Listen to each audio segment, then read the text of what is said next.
लुधियाना के सुनील और उसकी बीवी रीटा एक अच्छे और संपन्न परिवार से ताल्लुक रखते थे। एक दिन रीटा की भाभी उसके घर आती है। रीटा, तुझे तो पता है तेरा भाई कुछ नहीं करता, ऊपर से 2 बच्चों की जिम्मेदारी, बेटी भी बड़ी हो गई है। तू तो बुआ है, कुछ मदद कर सकती है तो कर देना। कहाँ पैसे हैं भाभी, बस समझ लो किसी तरह हम लोग भी दिन काट रहे हैं। 2 ही तो कार है और मेरी बेटी भी बड़ी हो रही है। अब उसके लिए कार लेनी है तो 10 लाख का खर्चा तो लग ही जाएगा। तभी वहाँ सुनील आ जाता है।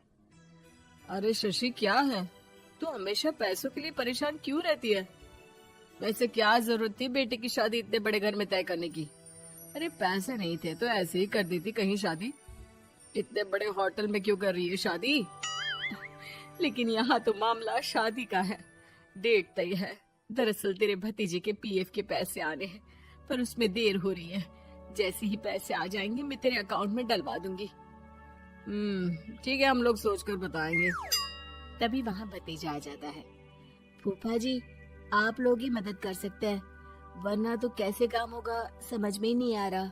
मैं वादा करता हूँ जैसे ही पैसे आ जाएंगे मैं आप लोगों को वापस कर दूंगा।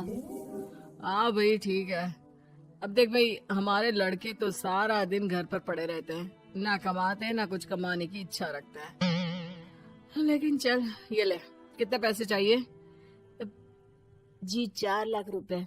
ठीक है, लेकिन पैसे ध्यान से वक्त पर वापस लौटा देना। सुनील मुसीबत के वक्त बीवी के भतीजे की मदद तो कर देता है, लेकिन उन लोगों के जाने के बाद देख ले रीटा, तेरे मायके वालों ने मांगा तो दे दिया, वरना इन लोगों का मुझे कोई भरोसा नहीं है। अरे क्यों भरोसा नहीं है? इससे पहले तो कभी इन लोगों ने आपसे मदद भी नहीं ली। हाँ, ली तो नहीं, लेकिन पैसे की किल्लत ही रहती है ना इन लोगों के पास। अरे ठीक है ना, नहीं लौटा पाए तो भतीजे के ससुराल से निकाल देंगे। सुना है बड़े घर में शादी हो रही है। सुनील और रीटा पैसे तो दे देते हैं, लेकिन अगले रोज ही। हाँ भाई साले साहब, क्या हाल है? ठीक हूँ जीजा जी। क्या बात है, सालों बाद आपका फोन, जरूर कोई बात होगी, बताइए ना। अरे वो तेरी बड़ी भाभी आई थी, बेटी की शादी कर रही है ना, तो पैसे लेने के लिए मैंने दे दिए 4 लाख। सोचा भाई किसी गरीब की बेटी की शादी हो रही है, पुण्य मिल जाएगा। अच्छा किया जीजा जी, उनका बेटा बहुत मेहनती है, जल्द ही लौटा भी देगा। वहीं रीटा भी फोन करके हर किसी को पैसे देने की बात करती है। रीटा की भाभी शशि के पास उसके भाई का फोन आता है। तूने सुनील से पैसा लिया है क्या? नहीं भाई, सिर्फ बात की है, बोल तो रहा है कि दे देगा। वो लोग मदद करने वालों में से नहीं है, और मदद कर भी दे लेकिन समाज में गा गा कर हालत बुरी कर देते हैं। अब गाने दीजिए ना भाई, मैं क्या कर सकती हूँ, मेरे पास कोई ऑप्शन भी तो नहीं है। बेटी की अगले हफ्ते शादी जो है।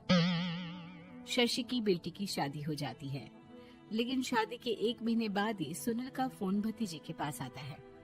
हाँ भाई, शादी तो हो गई हम लोगों की दुआ से। अब देख, ऐसा ही फायदा होता है पैसे वाले रिश्तेदार हो तो। तेरे वक्त पर हम कैसे खड़े हो गए थे, लेकिन अब पैसा लौटा दे भाई। जी, मैंने पीएफ के लिए अप्लाई कर दिया था, उसकी नोटिफिकेशंस मैं आपको भी भेज देता हूँ। मुझे लगता है 10 दिन में पैसे आ जाना चाहिए। जैसे ही पैसा आएगा मैं आपके अकाउंट में डाल दूंगा। और ना जी ना, कोई नोटिफिकेशन नहीं चाहिए, पैसा चाहिए, पैसा।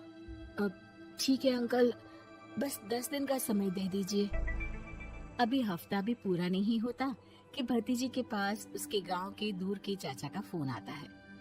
अरे बेटा, क्या बात है, सुनील के कोई पैसे ले रखे हैं तो दे क्यों नहीं देता? हाँ चाचा जी, बात तो हुई थी, 10 दिन का वक्त मांगा है, उम्मीद है हो ही जाएगा। अरे फोन कर रहा है, रोज बता रहा था कि बेटी की शादी में मदद की थी।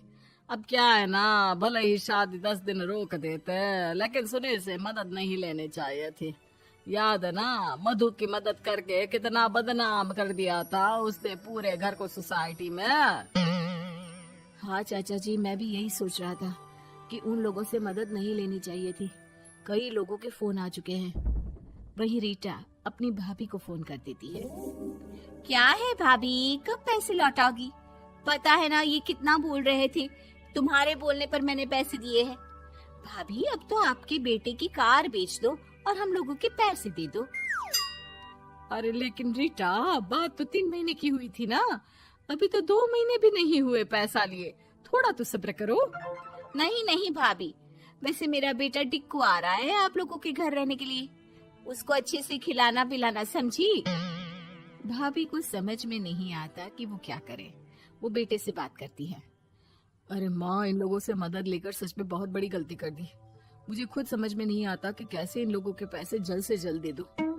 तभी डोरबेल बजती है और रीटा का बेटा टिक्कू घर में आता है। आओ बेटा, मामी के घर पहली बार आए हो रहने?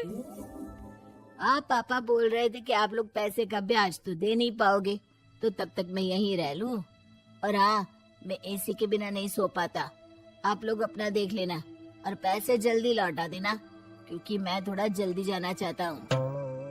रीटा का फोन शशि के पास आता है। भाभी, पैसे कब तक दोगे? बेटी की विदाई के बाद शशि के घर का माहौल बिल्कुल बदल जाता है। वो हर वक्त बेटे से उसके पीएफ के पैसे पूछती, और पीएफ यानी कि सरकारी काम। आजकल में पूरा 1 महीना और बीत जाता है। भाभी, मैं और ये अमेरिका जा रहे हैं, घूमने के लिए पैसों की बहुत जरूरत है। रीटा, मैं पूरी कोशिश कर रही हूँ कि जल्द से जल्द पैसे का इंतजाम कर दूं, लेकिन पक्का नहीं बोल सकती। तभी सुनील का फोन भतीजे के पास आता है। देख माना 3 महीने की बात हुई थी पैसे लौटाने के लिए, लेकिन अभी मुझे पैसों की काफी जरूरत है। मैं अमेरिका जा रहा हूँ, तो पैसे मैंने किसी से ब्याज में पकड़ लिए हैं। तू हर महीने 4 लाख का 20,000 ब्याज डाल देना मेरे अकाउंट में। सुनील फोन रख देता है, लेकिन भतीजा काफी परेशान हो जाता है। वो ऑफिस से शाम को घर आता है कि माँ पूछती है, क्या हुआ बेटा? बेटा माँ को सारी बात बता देता है।